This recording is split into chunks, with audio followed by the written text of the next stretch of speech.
श्री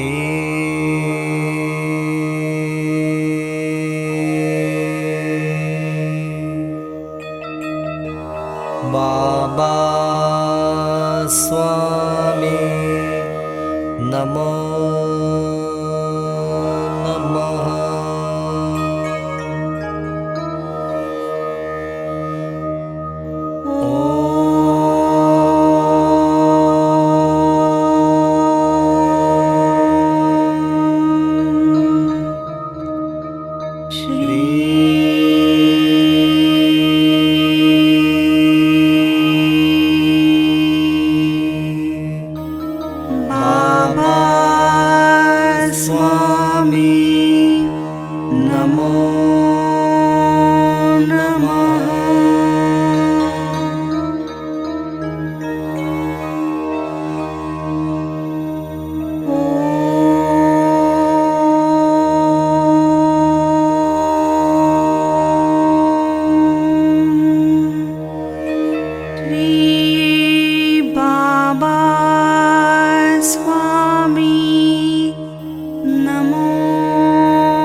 बाबा स्वामी नमो नमः।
बाबा स्वामी नमो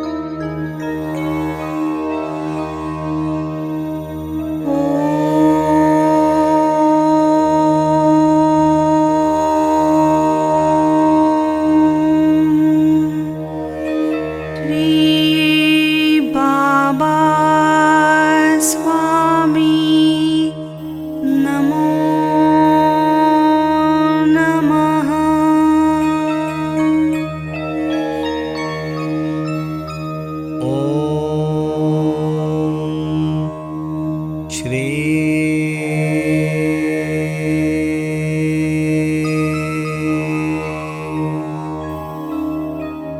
बाबा स्वामी नमो नमः।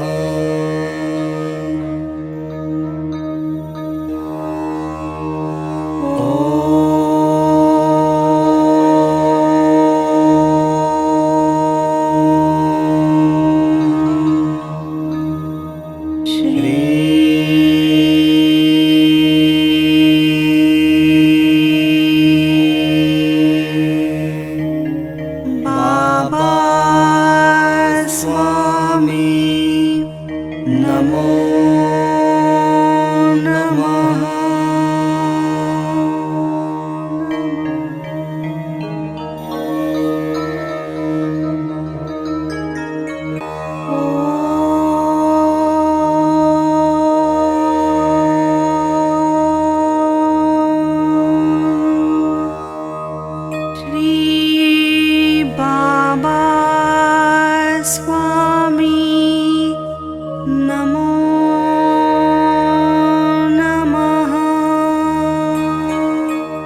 बाबा स्वामी नमो नमः।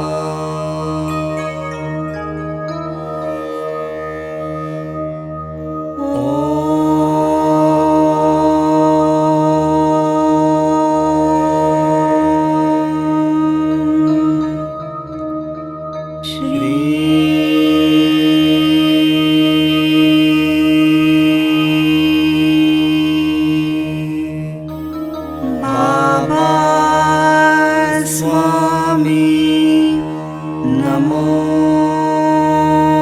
नमः।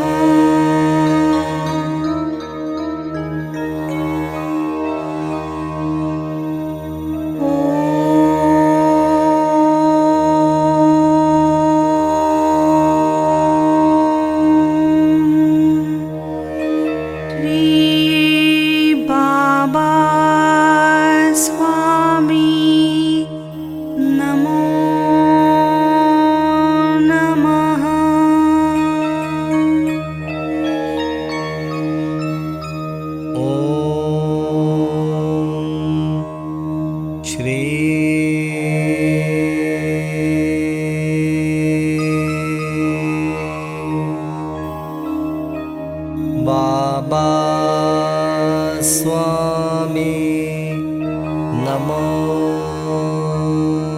नमः।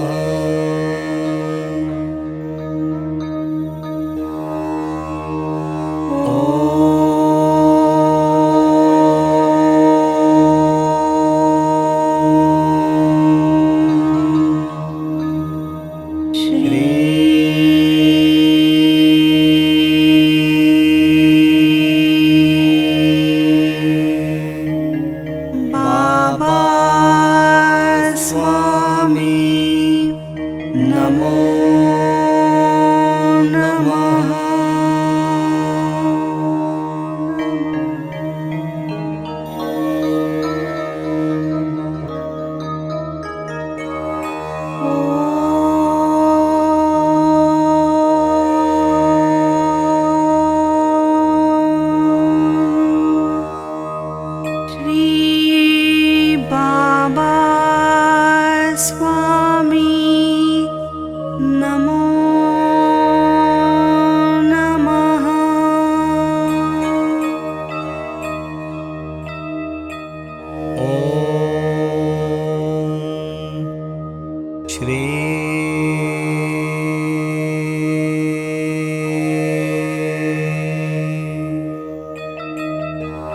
बाबा स्वामी नमो नमः।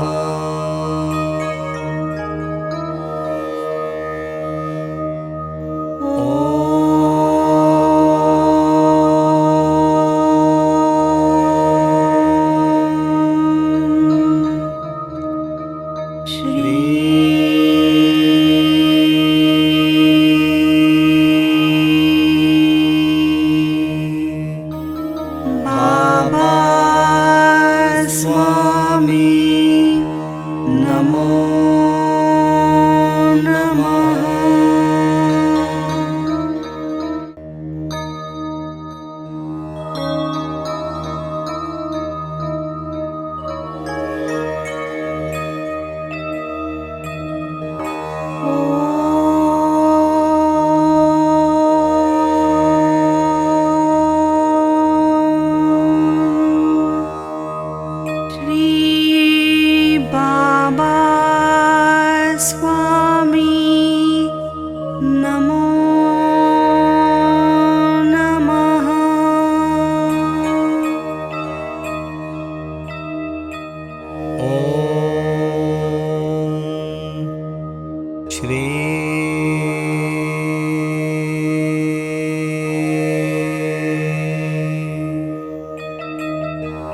बाबा स्वामी नमो नमः।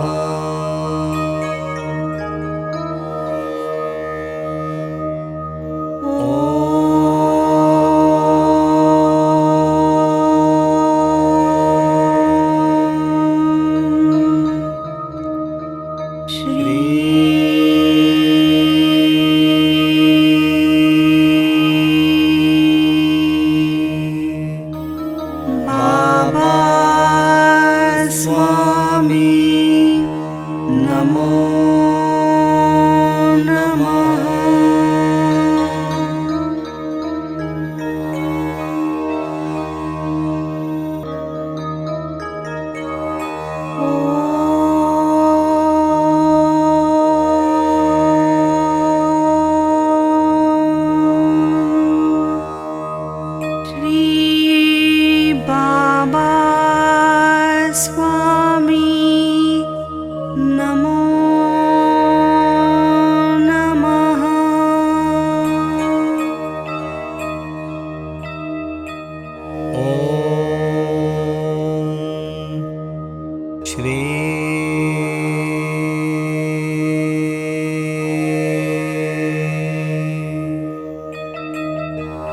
बाबा स्वामी नमो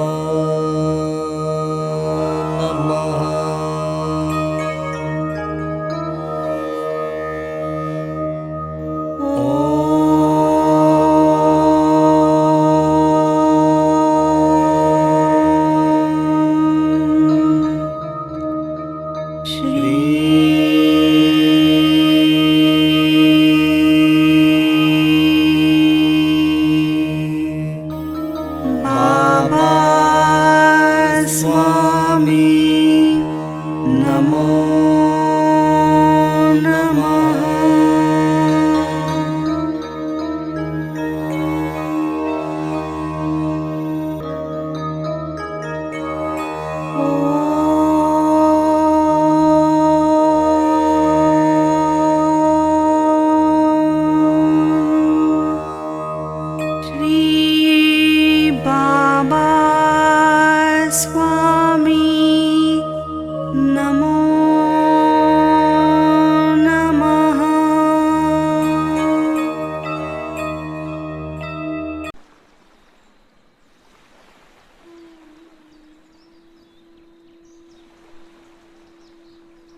गुरुर्ब्रह्मा गुरुर्विष्णु गुरुर्देवो महेश्वरा गुरुर्साक्षात् परब्रह्म तस्मै श्रीगुरुवे नमः।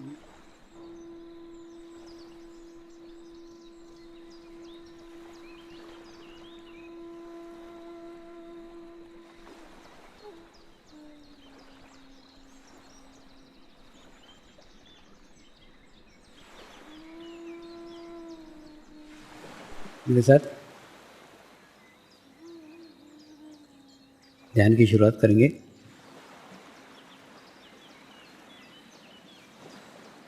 मैं एक पवित्र आत्मा हूँ। मैं एक शुद्ध आत्मा हूँ। मैं एक पवित्र आत्मा हूँ। मैं एक शुद्ध आत्मा हूँ। मैं एक पवित्र आत्मा हूँ। मैं एक शुद्ध आत्मा हूँ। गुरु मंत्र का उच्चारण करेंगे। ओम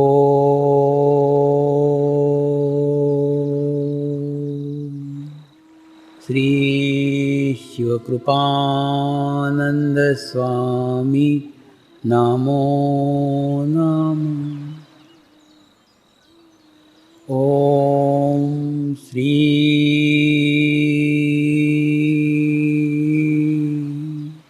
शिवकृपानंद स्वामी नमो नमः। ओम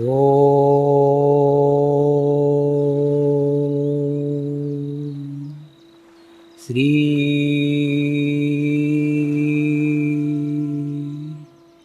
शिवकृपानंद स्वामी नमो नमः। ओम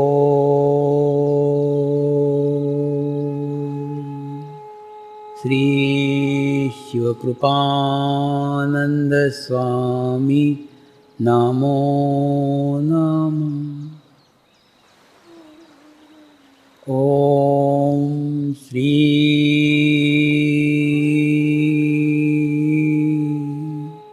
शिवकृपानंद स्वामी नमो नमः।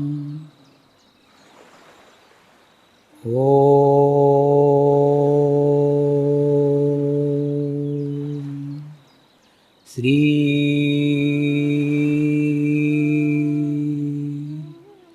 शिवकृपानंद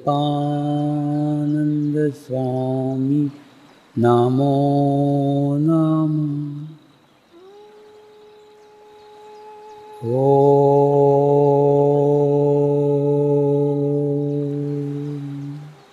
श्री शिवकृपानंद स्वामी नमो नमः। ॐ श्री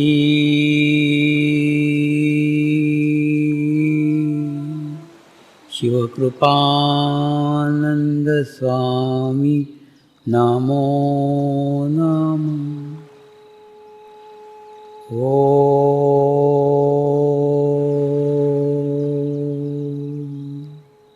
श्री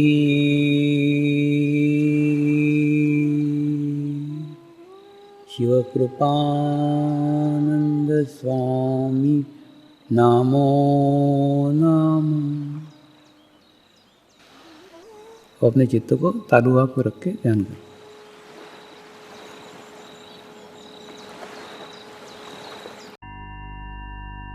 भक्ति मार्ग अलग है, ध्यान मार्ग अलग है।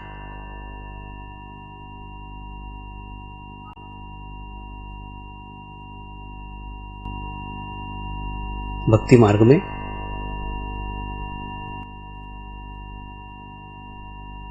परमात्मा के किसी एक रूप को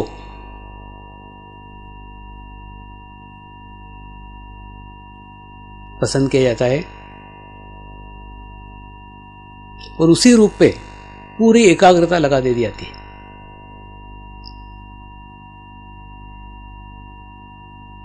सर्व भक्ति का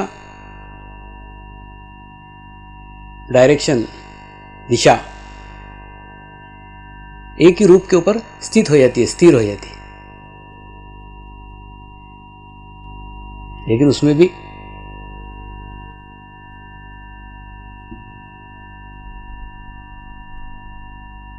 कई बार विरोधाभास देखे गए।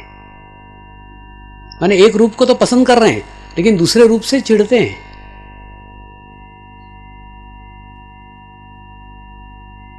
बचपन में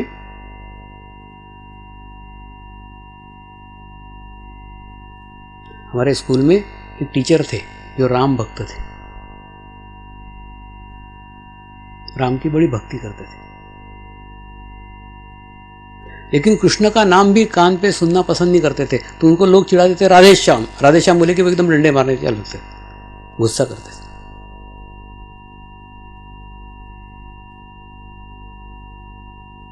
मैंने परमात्मा के एक ही रूप को पकड़ लिए और अति में चले गए।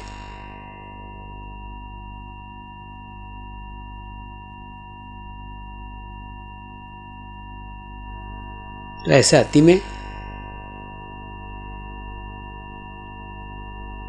आज समाज में रहते हुए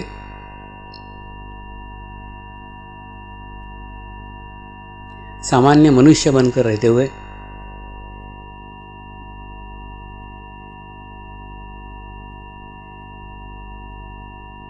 अनन्य भक्ति बड़ी कठिन है। हम समाज से अलग हो जाएंगे।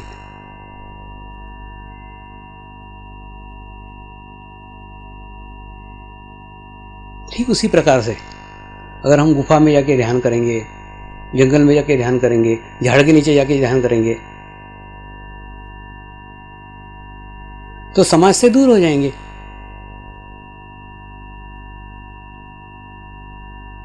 समाज और ध्यान एक साथ नहीं कर सकते। ध्यान जंगल में जाके करते हैं, गुफा में रह के करते हैं। अपने अंदर की खोज है, भीतर की यात्रा है। भीतर भीतर भीतर एकांत चाहिए, निर्जन चाहिए।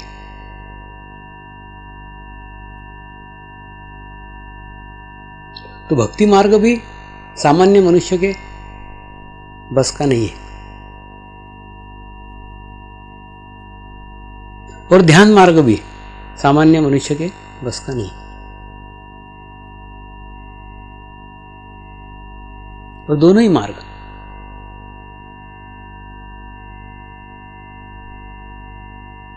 अति में है,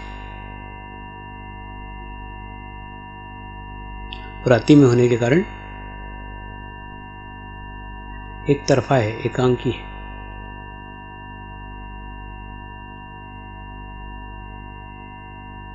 इसलिए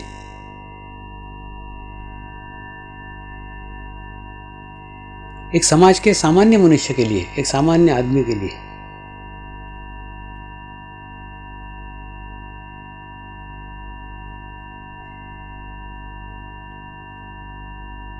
ऐसा कौन सा मार्ग है, ऐसा कौन सा रास्ता है जिस रास्ते से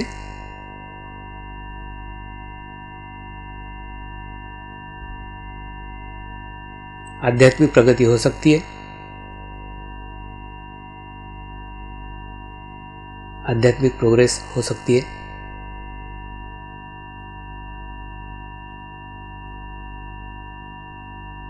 लेकिन उसके लिए पहले आप अपने आप को समझना पड़ेगा, अपना एनालिसिस करना पड़ेगा, अपने बारे में जानना पड़ेगा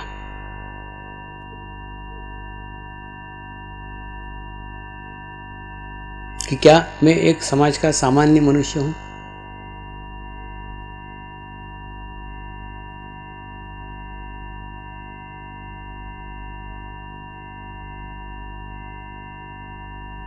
इतनी एक देवता की भक्ति करने की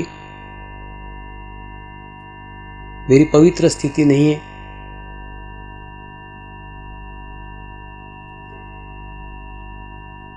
गुफा में बैठ के अकेले में जंगल में भी ध्यान नहीं कर सकता, मुझे समाज में रहने का है। समाज में रहते हुए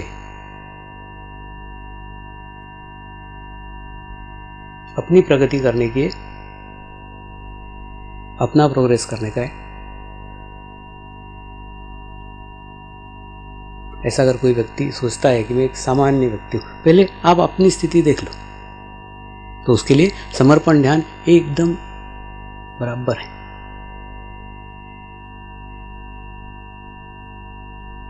दो शब्दों से बना हुआ है, समर्पण और ध्यान। समर्पण में भक्ति आ गई, ध्यान में ध्यान आ गया। समर्पण भी है, ध्यान भी, दोनों है। भक्ति मार्ग और ध्यान मार्ग, इन दोनों का संगम है, दोनों को मिल करके यहां होता है। और समाज में रहते हुए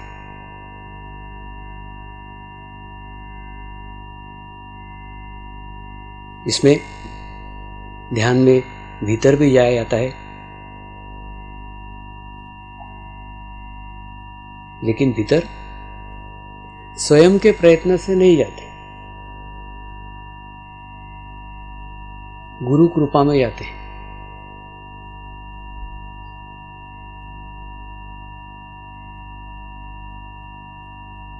दूसरा,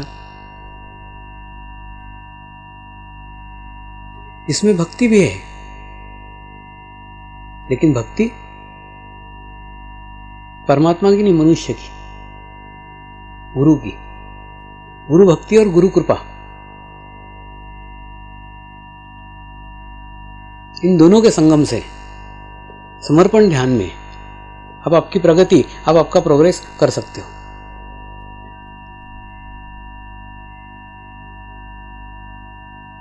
ये सब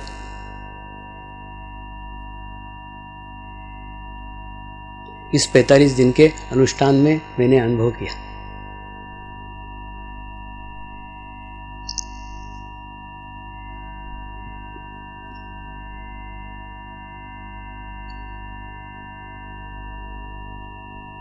गहन स्थिति में भी जाने के बाद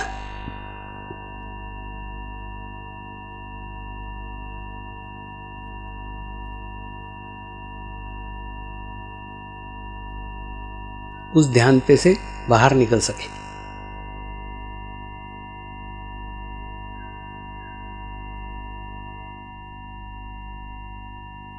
ध्यान और भक्ति, ये दोनों का संगम 45 दिनों तक रहा। यानी अंदर भी आते थे, बाहर भी आते थे, और ये अंदर और बाहर के दो अनुभवों से ये सीखा कि परमात्मा सर्वत्र है, परमेश्वर सर्वत्र है, सब जगह परमात्मा फैला हुआ है, सिर्फ हमारी आंख उसको देखने वाली होना चाहिए।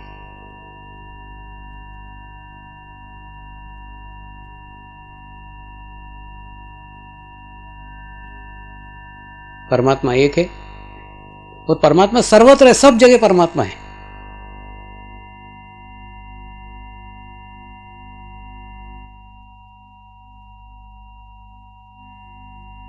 लेकिन जैसे जैसे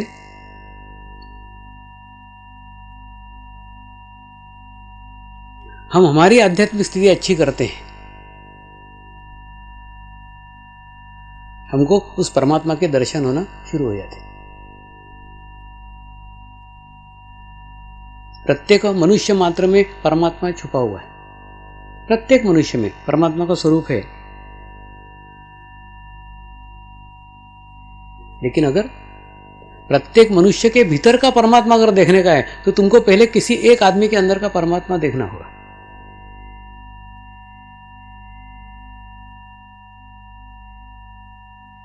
जैसे चावल की हांडी देखते कि नहीं, सब चावल को थोड़ी देखते, एक चावल देखते पका कि नहीं पका, पका तो सब पके।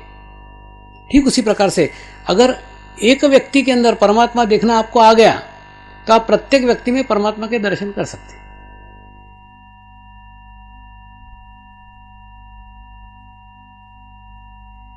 और वो ये व्यक्ति है सदगुरु। सदगुरु और भगवान में भी बहुत बहुत अंतर है, बहुत डिफरेंस है।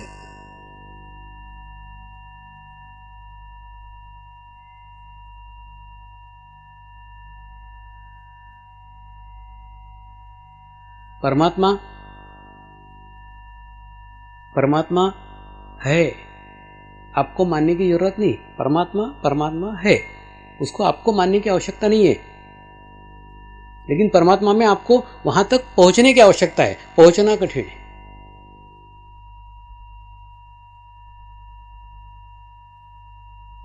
परमात्मा को परमात्मा जग जाहिर है, माना ही हुआ है, आपको मानने की आवश्यकता नहीं, आप भी मानते ही हो। लेकिन आपके पहुंच के दूर है, वहां तक पहुंचना आपको कठिन है, डिस्टेंस है, दूरी है।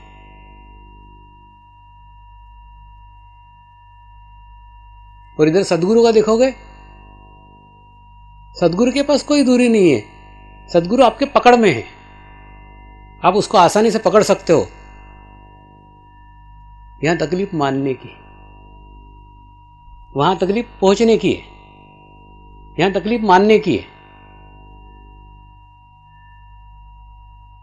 एक मनुष्य को परमात्मा मानना,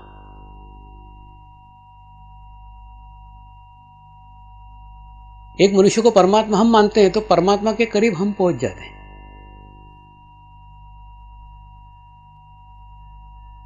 जो डिस्टेंस है, जो दूरी है, वो यहां नहीं है, यहां मानने का सवाल है।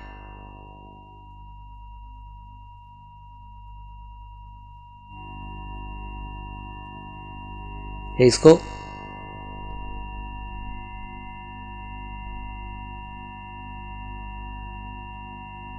इस तरीके से भी समझ सकते हैं।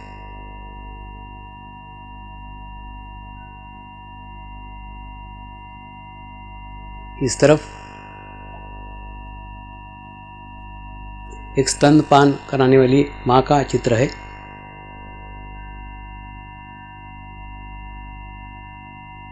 जिसमें बच्चे को स्तन खोजना पड़ रहे हैं, ढूंढना पड़ रहा है, क्योंकि मां सोई हुई है।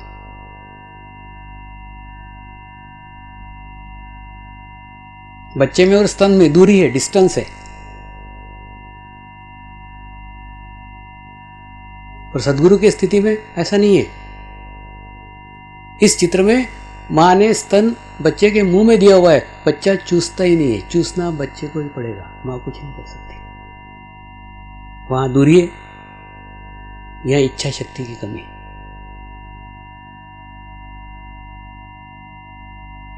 ये दोनों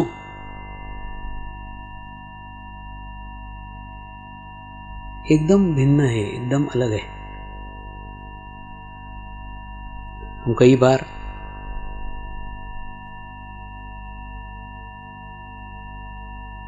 सद्गुरु और भगवान में अंतर नहीं समझ पाते।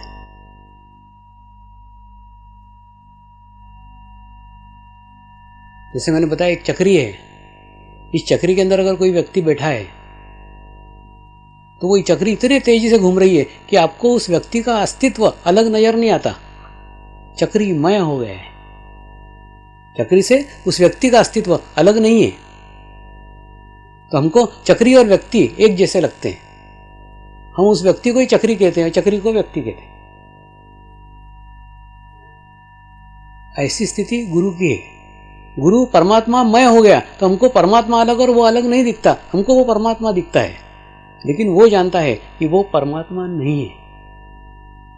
चक्री अलग है, मैं उस चक्री में बैठा हुआ हूं, मैं अलग हूं, चक्री अलग है। ठीक उसी प्रकार से इसीलिए किसी भी सद्गुरु ने आज तक ये नहीं कहा कि मैं परमात्मा हूं। तुम मानते हो अलग बात है, वो कभी भी नहीं कहा, क्योंकि है ही नहीं।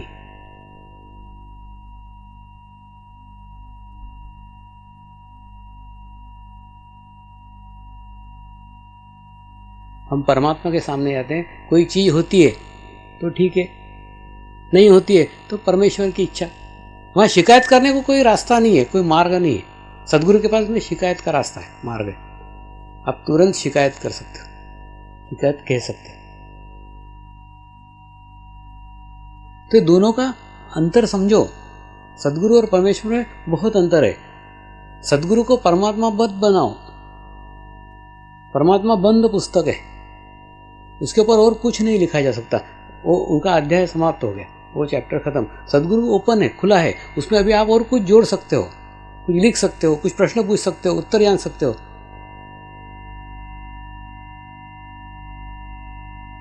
दोनों में अंतर है, दोनों में डिस्टेंस है, दोनों में दूरी है। जब तक हमारे समझ में नहीं आएगा तब तक सद्गुरु के सानिध्य का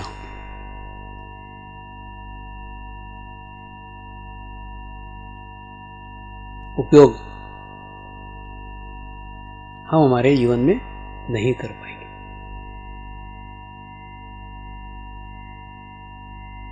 इसलिए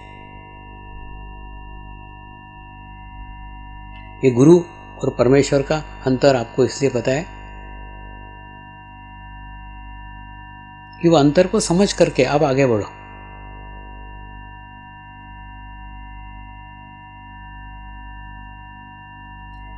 गुरु एक माध्यम है जिस माध्यम से आपको आगे बढ़ने का है, हाईवे है। माध्यम को माध्यम तरीका रखो, माध्यम को मंजिल मत बना लो, फिर रास्ता खत्म हो जाएगा। क्योंकि सदगुरु को परमेश्वर माना तो खत्म हो गया, फिर कहां जाने का, फिर आगे बढ़ोगे ही नहीं, वहीं बैठ जाओगे, चक्का जाम कर दोगे, पीछे वालों को भी नहीं आने दोगे। रास्ता खुला रखो, सदगुरु को सदगुरु ही रहने दो।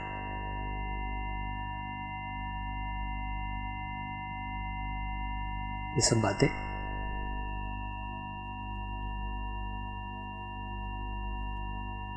मैं आपको इसलिए कह रहा हूं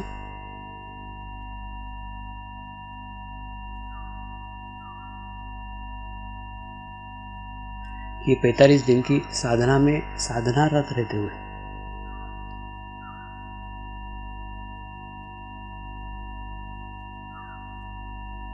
दो 2007 की एक बहुत बड़ी घटना घटित हो गई है। बार बार आपको बताता 2007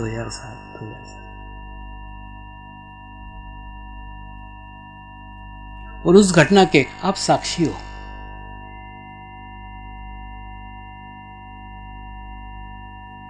वो घटना ये है, ये मेरा आखिरी जन्म है और आपका भी आखिरी जन्म है, इसके बाद सीधा मोक्ष है, इसके बाद में दूसरा जन्म ही नहीं।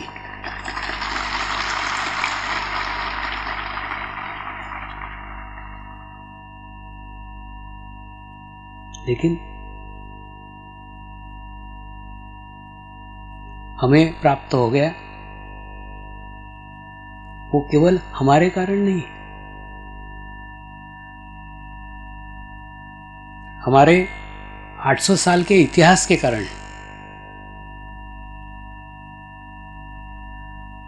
800 साल के इतिहास में जो गुरुओं ने शक्तियां संग्रह की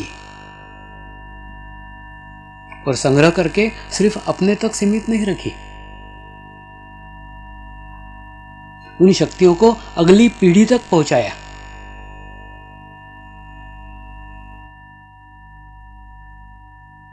इसीलिए आज 800 साल बाद भी यह अनुभूति हम तक पहुंच पाई है।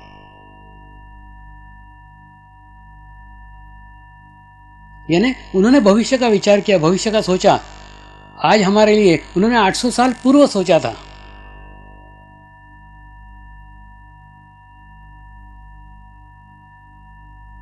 तो यहां तो युग की समाप्ति है, इसके बाद हम आगे नहीं आने वाले हैं, तो यह अनुभूति आगे कौन पहुंचाएगा?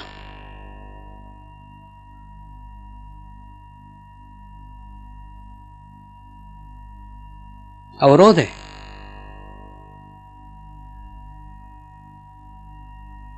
क्या हमारे साथ ही यह अनुभूति समाप्त हो जाएगी?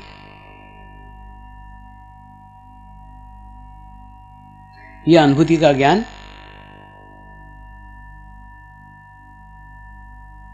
यह अनुभूति का अनुभव हमारी प्राचीन धरोहर है, जिसको 800 साल से संभालते संभालते संभालते आज तक हम तक पहुंचे।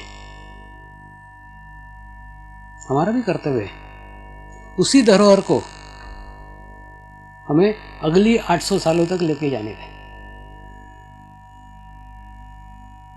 विचार अच्छा है, इच्छा भी अच्छी है। जैसा रहता है ना, हम कहीं मंदिर से आके प्रसाद लेके आते हैं तो प्रसाद अड़ोसी पड़ोसी मोहल्ले वाले सबको बांटते हैं। जितने ज्यादा अधिक से अधिक लोगों को बांटे उसी में खुशी मिलती है। ठीक उसी प्रकार से यह अनुभूति को हमको ही लेके नहीं बैठने का है, हम तक सीमित नहीं रखने का है।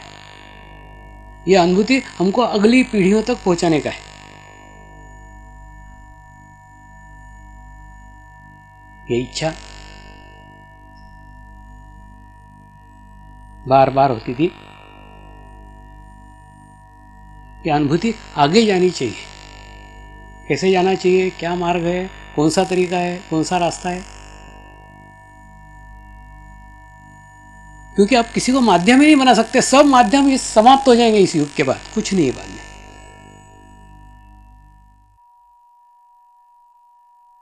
इसलिए जो बार बार प्रार्थना की, बार बार इच्छा जाहिर की,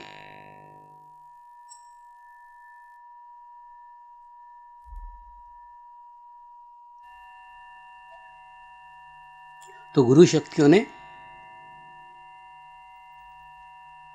एक योजना बनाई और वो योजना आज तक कभी भी नहीं हुई थी, पहली बार हो रही है, फर्स्ट टाइम।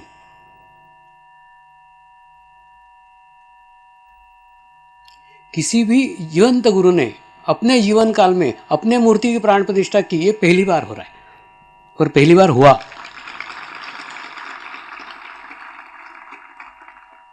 मैंने भी मेरा पूरा जीवन उसके ऊपर दाव पे लगा दिया था, पूरा सब क्या बोलते हैं ना, विल सब करके अंदर गया था कि बाहर आया नहीं, क्योंकि आज तक कभी कोई आया ही नहीं था ना, तो मैं आऊंगा कि नहीं पता नहीं। अलग प्रयोग करने जा रहे थे तो जोखिम तो थी, लेकिन आप सब लोगों के सहयोग के कारण ये सफल पूर्णतः प्रयोग सक्सेसफुल हुआ है।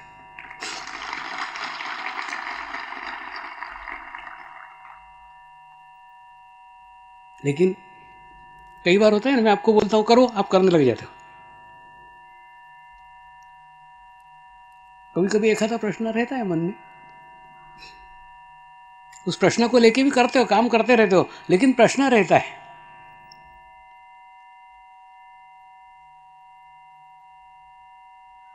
मेरे गुरु ने आदेश दिया, मैंने किया, लेकिन करते समय मेरे अंदर भी एक प्रश्न था।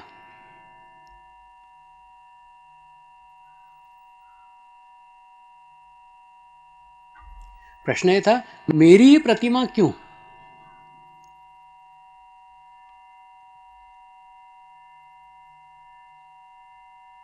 क्योंकि मैंने गुरुदेव को प्रार्थना की थी, मैं आपकी प्रतिमा बनाना चाहता हूं।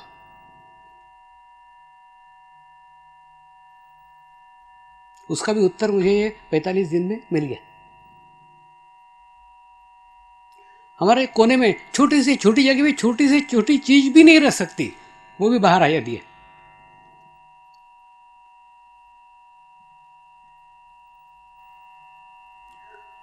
गुरु ने कहा, तुझे मेरे दर्शन करने के लिए किसी माध्यम की आवश्यकता ही नहीं है। तू आंख बंद कर लेता है तो दर्शन कर लेता है, तो तेरे लिए मूर्ति की तो जरूरत ही नहीं है। तो मेरी मूर्ति काय को चाहिए? मेरी मूर्ति तेरे लिए। लेकिन तेरी मूर्ति आगे आने वाली पीढ़ियों के लिए चाहिए। तू उनके करीब है, तू उनके पास है, हम दूर हैं। तो माध्यम की आवश्यकता हमारे मूर्ति की नहीं, तेरे मूर्ति की। और मैंने बहुत सतर्क रहते हुए, खुद के मूर्ति की प्राण प्रतिष्ठा करने में क्या तकलीफ आ सकती है, क्या परेशानी आ सकती है, उसका बहुत अध्ययन किया। ये 45 दिन में एक रिसर्च थी।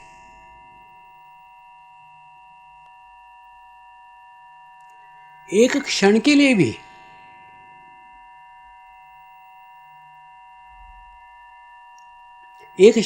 यह एहसास नहीं हुआ कि ये मेरी प्रतिमा है। मैं पूरे टाइम उसमें मेरे गुरु के दर्शन करता था।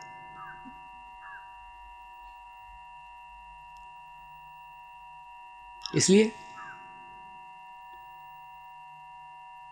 कहीं पे भी अपना अस्तित्व ही नहीं रखा था, तो अस्तित्व खोने का सवाल ही नहीं आता।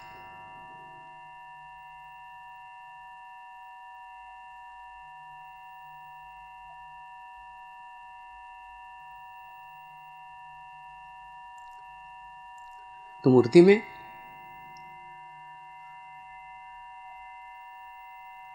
प्राण प्रतिष्ठा करने का उद्देश्य इस अनुभूति को अपने जीवन काल से आगे भी अगली पीढ़ियों तक पहुंचाने का है। आगे की पीढ़ियां उसे ग्रहण कर सके, ले सके। होता है, कोई भी चीज होती है, ये नहीं होती है। गुरु तत्वों में भी बदलाव आ रहा है, गुरु तत्वों में भी चेंज आ रहा है, गुरु तत्व की भी प्रगति हो रही है, सिर्फ उस प्रगति से हम अनभिज्ञ है।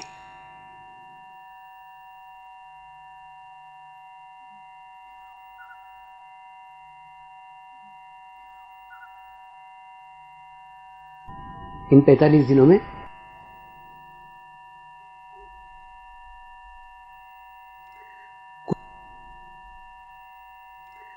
कुछ साधक पार हो गए।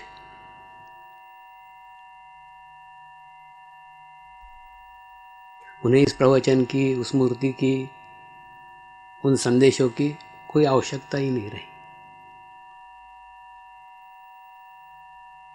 पहुंच गए, 45 दिनों में पूर्णत्व तक पहुंच गए।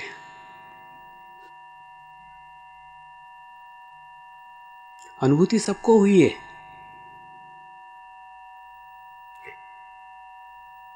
किसी को कम हुई, किसी को ज्यादा हुई। और जिसको ज्यादा हुई उसको भी पहले कम हुई थी, और जो कम हुई अनुभूति उसी को पकड़ करके रखा।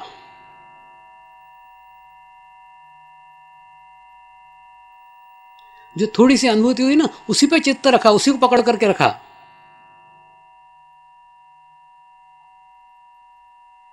तो अनुभूति बढ़ती चली गई। और कुछ साधकों ने उस अनुभूति को जाने दिया। जो थोड़ी सी अनुभूति हुई ना, उसको जाने दिया, और अनुभूति होना चाहिए, ऐसी इच्छा की। अतृप्ति, शिकायत।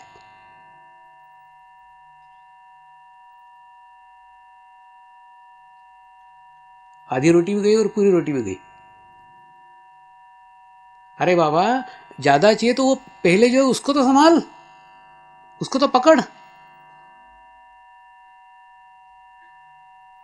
उसके ऊपर चित्त ही नहीं है, और मिलना चाहिए अपेक्षा। तो इसमें 3 वर्ग निर्माण हो गए।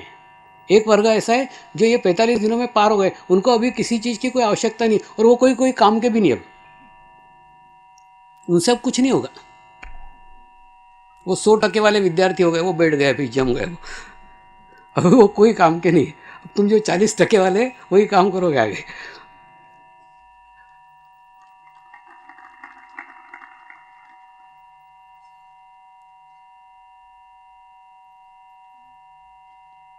वो जो पहुंच गए, वो पहुंच गए। दूसरा वर्ग है 40% वाला। अब ये कार्य को आगे बढ़ाने का कार्य ये 40% वाले करेंगे, क्योंकि ये अभी होश में है, पूरी पी नहीं है। जिन्होंने पूरी पी वो तो पड़े उधर, वो कुछ काम के ही नहीं। अभी जो आधे अधूरे हैं, कार्य इनसे ही होने वाला है। अच्छा है पूरी नहीं पी, कोई तो चाहिए कि नहीं नाम लेने वाला। तो ये 40% वाले, अब इनसे कार्य होने वाला है, विभाजन हो जाएगा। वो 100% वाला, उनका ही होश नहीं, वो अपना काम क्या करेंगे, वो उनकी वो कर ले, बहुत है, हो गए, पार हो गए। तीसरा वर्ग वो है जो आने वाली पीढ़ियां हैं।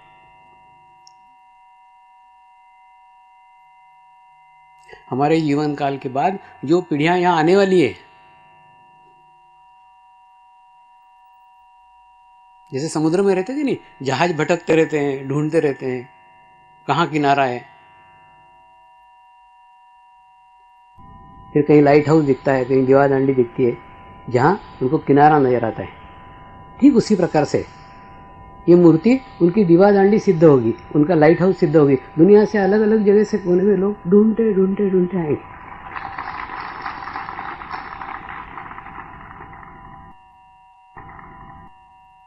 वो सब तुमको धन्यवाद देंगे कि तुम्हारे जीवन काल में उनके लिए आपने कुछ किया।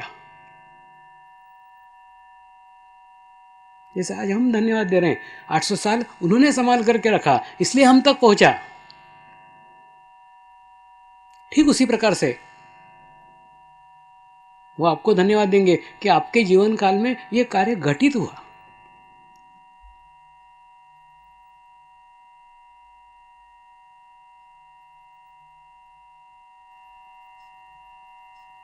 यह एकमात्र रास्ता, एकमात्र मार्ग बाकी रखा था, जो पूर्ण हुआ। कुछ नहीं, 8 गुरुवार की साधना थी। एक गुरुवार संकल्प किया, 7 गुरुवार अभिषेक किए, 8 गुरुवार में पूर्ण संपन्न हुआ। और प्रत्येक गुरुवार को एक विशेष ध्यान में करता था। कुछ नहीं, एक झाड़ का पत्ता तोड़ता था, सब साधुओं का यह भूतकाल है ऐसा सोच करके उसे ग्रहण करता था, उसको एक छेद करता था, उसमें एक फूल लगाता था। पत्ता भूतकाल का प्रतीक और फूल उस साधक के आसक्ति का प्रतीक। सब साधकों को चित्त में लेकर के फूल को और उस पत्ते को गुरुचरण पर रखता था कि सब साधकों की भूतकाल और आसक्ति आपको समर्पित है।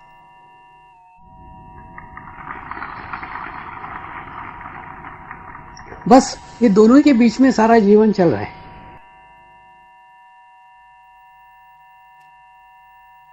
जब हम सामूहिकता में रहते हैं, कलेक्टिविटी में रहते हैं, अच्छी संगत में रहते हैं, अच्छे सानिध्य में रहते हैं,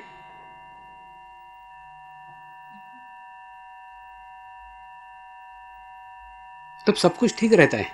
लेकिन जहां हम अकेले में गए, वहीं हम भूतकाल में गए। कितना भी मैं कहूं समर्पित करो समर्पित करो, नहीं कर पा रहे।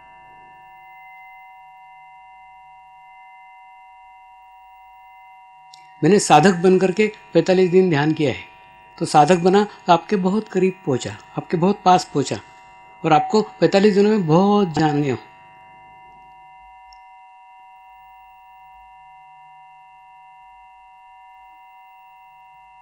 आवश्यकता है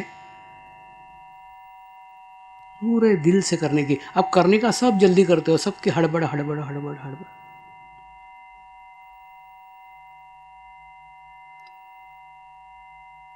फिर जो कर रहे हैं ना, उसका भी गांभीर्य नहीं रह जाता। जो आत्मिक स्तर पे काम होना चाहिए वो शारीरिक स्तर के ऊपर हो जाता है, क्रिया हो जाती है।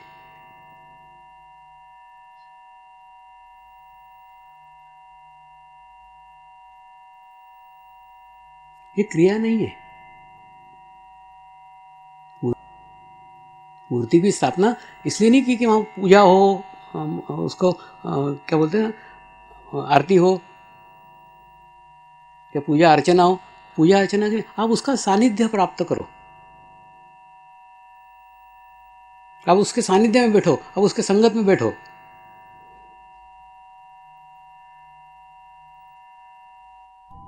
उसके अनुभूति को ग्रहण करो, और वहां पे भी झुको तब तक मत जब तक खुद न झुक जाओ। वो आखिरी चांस है, वहां नाटक मत करना।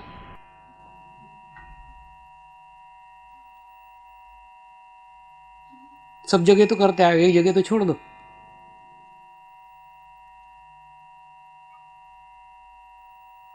वहां जिस दिन खुद ब खुद झुक जाओ, झुकने का नाटक मत करना, नहीं तो फिर सत्य के विरोध में हो जाएगा।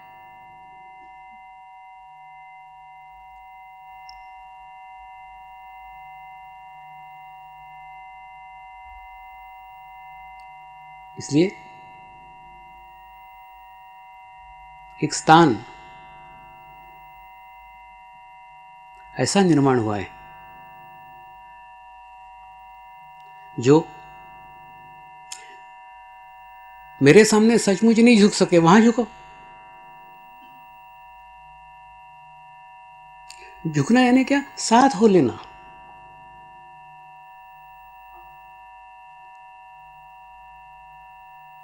सदगुरु के साथ हो जाना,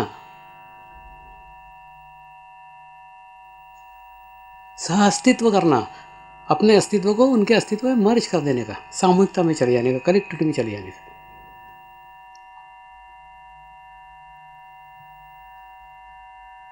ऐसा करने में अगर आप सफल होते हो तो आप उस ऊर्जा को ग्रहण कर सकते हो, ले सकते हो। झुकना एक बहुत बड़ी घटना है, अपने आप को पूरा खाली कर देने का। लेकिन वो घटना शरीर के स्तर के ऊपर नहीं होनी चाहिए।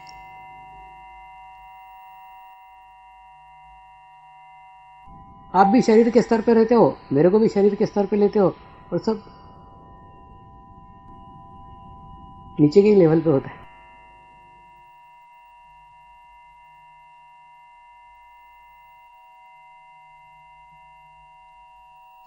जैसे राजकोट शिविर में मैंने कहा कि आप आपकी बीमारियां मुझे समर्पित कर दो, तो मेरे पे बीमारी डालने लग गए। अरे बाबा, समर्पित करो यानी शक्तियों को। पहले तुम उस आत्मिक स्तर के ऊपर जाओ जिस स्तर के ऊपर आत्मा को कभी कोई बीमारी हो ही नहीं सकती। इस स्थिति में आप जाओ ना।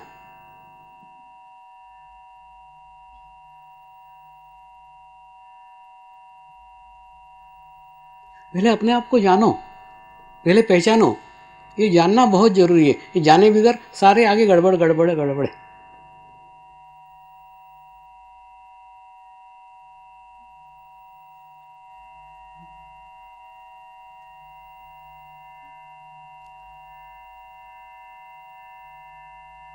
थोड़ा सोचो,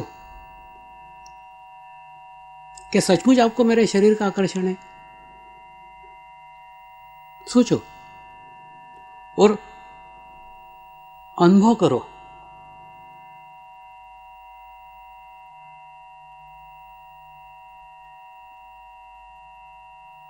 अनुभव चित्त से किया जाता है, आंखों से नहीं। देख करके कभी अनुभव नहीं हो सकता।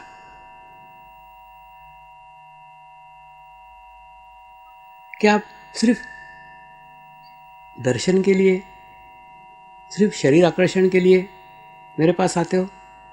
प्रश्न करो अपने आप को। क्या और भी कोई रिश्ता है?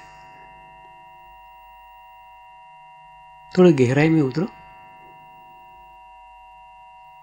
थोड़ा भीतर जाओ।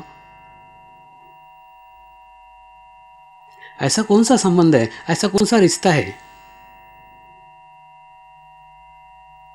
जिसके कारण मैं चाहते हुए न चाहते हुए किसी भी परिस्थिति में पहुंच ही जाता हूं?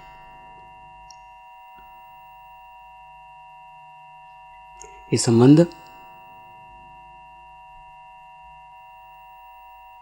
एक जीवन का नहीं हो सकता, तो फिर एक शरीर का कैसे होगा?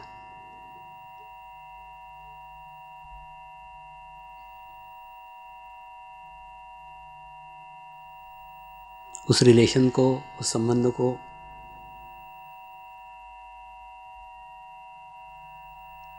थोड़ा याद करो। दूसरी आपकी एक गलती होती है, जब मैं आपके सामने रहता हूं, आपके सानिध्य में रहता हूं, आप मेरे को देखते रहते।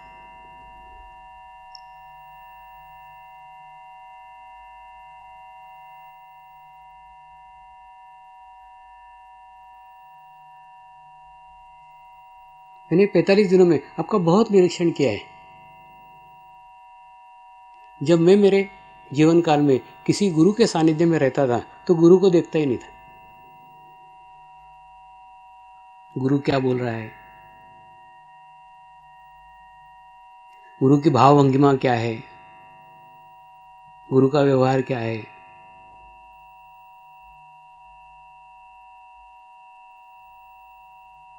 गुरु क्या कर रहा है, क्या बोल रहा है। कई बार तो विसंगतियां रहती है, कहते कुछ रहते हैं, अंदर से कुछ रहता है। हर दफे कोशिश करते रहता था, इसके पीछे क्या है जो मैं इसके पास बैठा हुआ हूं, इसके भीतर क्या है, कौन सी ऐसी शक्तियां हैं जिन शक्तियों का आकर्षण मेरी आत्मा को है, जो मेरी आत्मा गाहे बगाहे इधर खींची चली आती। थोड़ा भीतर जाओ,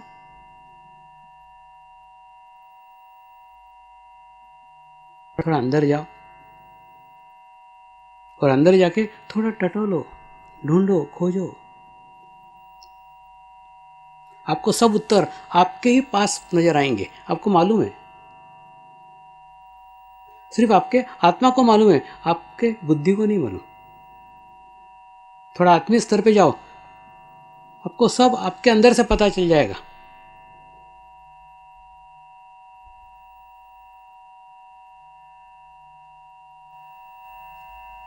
क्या रिलेशन से है, क्या संबंध है,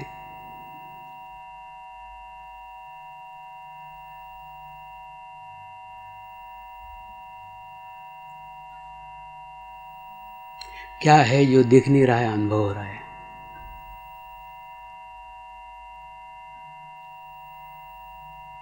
क्या दिखने के परे है,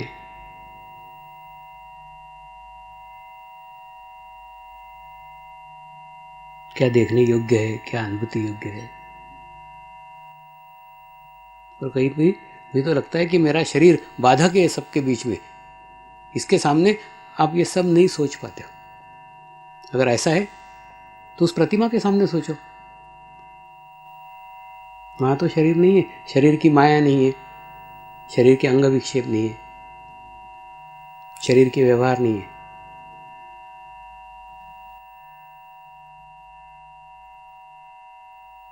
थोड़ा सा अंदर जाकर के आत्मीय स्तर पे अनुभव करने की बात है, सब समझ में आ जाएगा।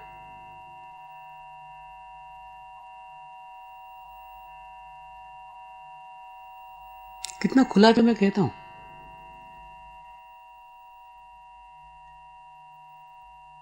मैंने कहा क्या कि मैं मोक्ष प्राप्ति करूंगा, मैं बोलूंगा हम सबका ये आखिरी जन्म है, सबको मोक्ष है। ये किस आधार पे कह रहा हूं? आपके सामने नहीं, आपके कारण नहीं, आपका और मेरा संबंध क्या है मुझे पता है, आपको नहीं, बस इसीलिए उसी विश्वास पे। तो मैं चाहता हूं वो संबंध आप जानो, अरे बाबा, मेरे को मोक्ष प्राप्ति करना होती आज से 30-35 साल पहले ही कर चुका होता, यहाँ काय को आता घूम। मैं तो वहां से पहुंच करके लौट कर आया हूं तुमको रास्ता दिखाने के लिए।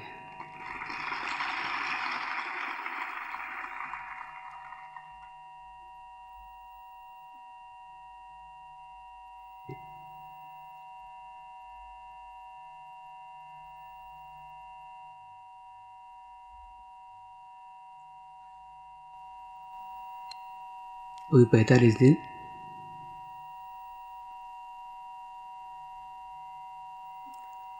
प्रकृति के सानिध्य में प्रतिमा को रखा है। 45 दिनों में वो निसर्ग से चैतन्य को ग्रहण करेगी। इसकी भी प्रक्रिया कैसे हुई बताता हूँ। 8-10 दिनों तक सिर्फ उसका शुद्धिकरण करता रहा। वही 45 दिन फिर एक एक गुरुवार से एक एक दिशा का शुरू किया। पूर्व दिशा, दक्षिण दिशा, पश्चिम दिशा, उत्तर दिशा, अलग अलग दिशाओं में बैठे हुए सिद्ध महात्मा गुरु को आमंत्रित किया और सबके दर्शन मैंने यहाँ पे पाए। यहाँ से फॉरेन से यहाँ पे पक्षी आए हुए थे।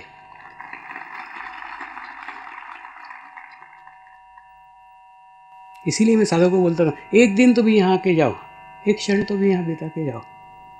कुछ नहीं, उस सामूहिकता का आनंद आप भी लो। दूसरा 45 दिन तक मौन में रहा। तो मौन में रहा तो जो ऊर्जा निर्माण हुई, अगर मौन में रहता तो भीतर चला जाता, अंदर चला जाता। उसमें से बाहर निकलने के लिए रास्ता निकाला। कुछ नहीं, संदेश लिखता था। संदेश लिखते लिखते एक बड़ी भारी किताब ही हो गई।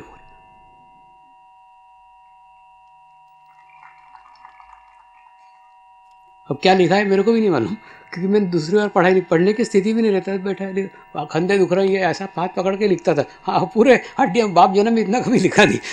इतना लिखा और वो इतने जोर से फोर्स आता था कि जब तक वो लिख नहीं था तो चैन नहीं पड़ती थी।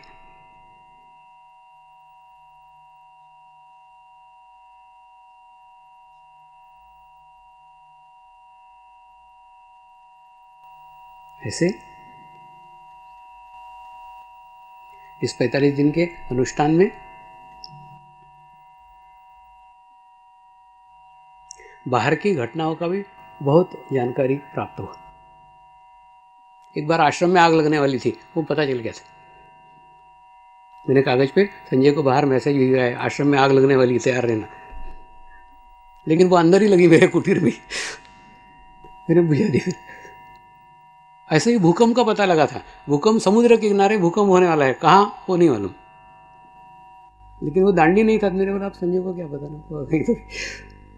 तो थोड़ा इसके ऊपर अगर ध्यान दें, इस विषय में कोई गहरा उतरे, इन सब बातों का पता लग सकता है। क्योंकि आप प्रकृति के साथ मर्ज हो जाते हो, तो प्रकृति में होने वाली घटनाओं का पूर्वाभास, पूर्व संकेत आपको प्राप्त होने लग जाते।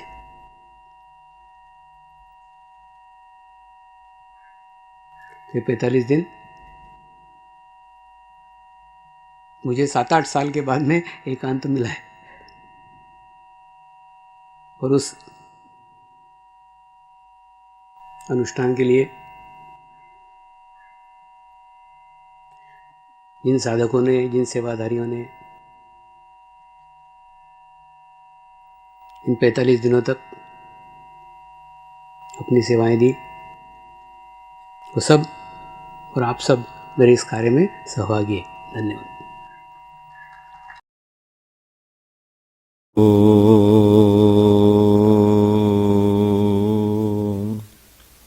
प्रार्थना करेंगे।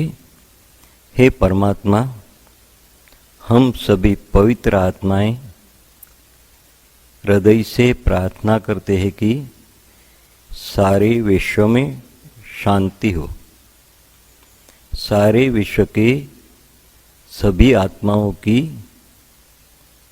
आध्यात्मिक एवं सर्वांगीण उन्नति हो। हमारे सद्गुरु श्री शिव कृपानंद स्वामी जी का स्वास्थ्य सदैव अच्छा रहो एवं उनकी आयु दीर्घ हो। हे परमात्मा, हम सभी पवित्र आत्माएं हृदय से प्रार्थना करते हैं कि सारे विश्व में फैला हुआ कोरोना की बीमारी से मानव जाति को मुक्त करने की कृपा करे। मानव जाति को मुक्त करने की कृपा करे। मानव जाति को मुक्त करने की कृपा करे। शांति।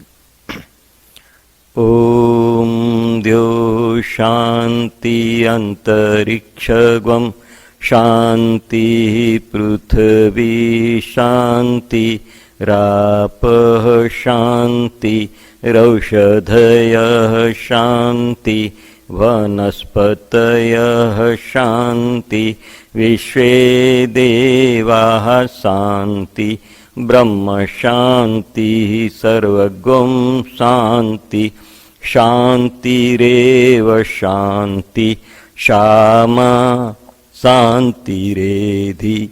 ओम शांति शांति शांति। सर्वारिष्ट सुशांतिर्भवतु।